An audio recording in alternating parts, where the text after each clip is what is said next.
He sits at the edge of the playground, not because he's lonely, but because his mind is louder than the world around him.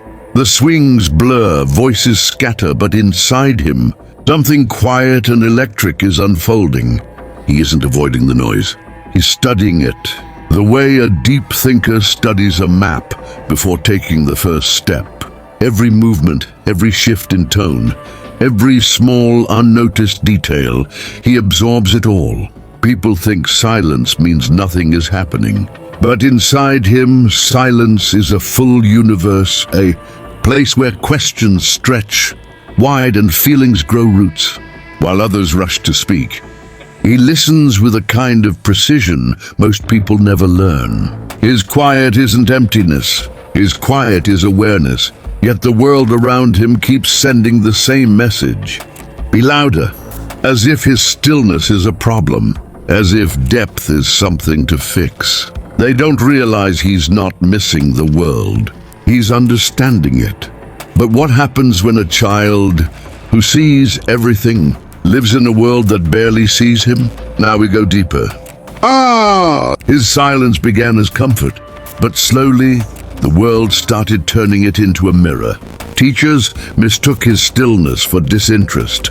Other kids assumed he didn't want to join, and without meaning to, they built a space where he felt half visible, like someone standing behind fogged glass. He watches the louder ones get chosen first, for games, for answers, for attention.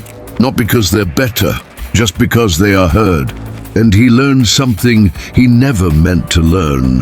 That volume gets value. So he starts shrinking his questions, softening his wants, tucking away parts of himself just to avoid being misunderstood. But inside, the quiet grows heavier, not painful, just dense, like carrying a truth no one else notices. He isn't silent because he has nothing to say. He's silent because he's seeing too much at once. But this quiet doesn't stay harmless. Now we enter the turning point, where silence becomes both shield and wound. There comes a moment when his silence stops being a habit and becomes a kind of armor. He learns how to blend into the background so smoothly that people assume he prefers it there. But what they don't see is the quiet negotiation happening inside him. A tug of war between wanting to be understood and fearing the cost of trying.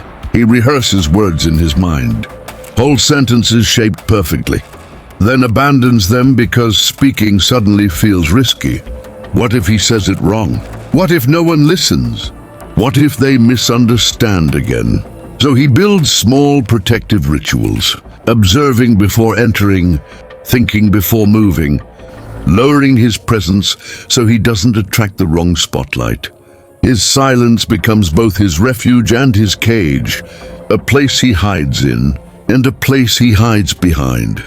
And the world unaware calls him easy, never realizing that quiet children often carry the heaviest unsaid things.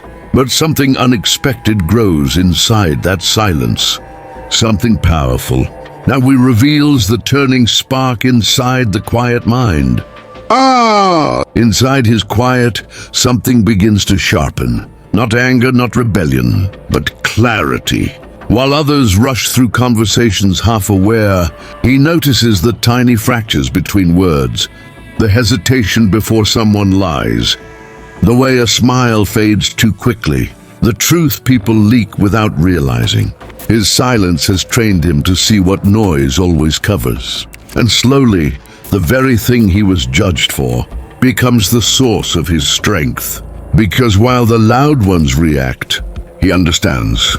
He reads people like weather patterns, reads rooms like maps, reads emotions like languages he was born knowing. He begins forming ideas the world hasn't caught up to.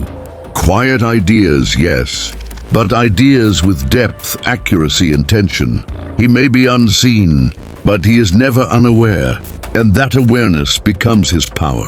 But the world won't know that power until the moment he finally speaks. Now he reveals what happens when the quiet child finds his voice.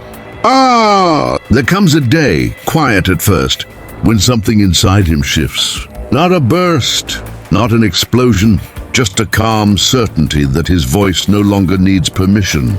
He speaks, and the room stills, not because he's loud, not because he demands attention, but because his words arrive fully formed, carved from years of watching, feeling, understanding.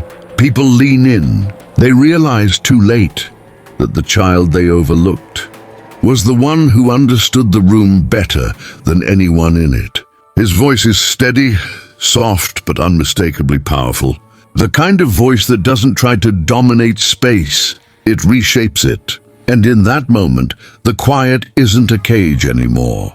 It becomes a home he steps out of when he chooses, not because the world is ready, but because he is. The truth is this: quiet children are never empty. They are reservoirs, waiting for the right moment to overflow. And when they finally speak, the world doesn't just listen.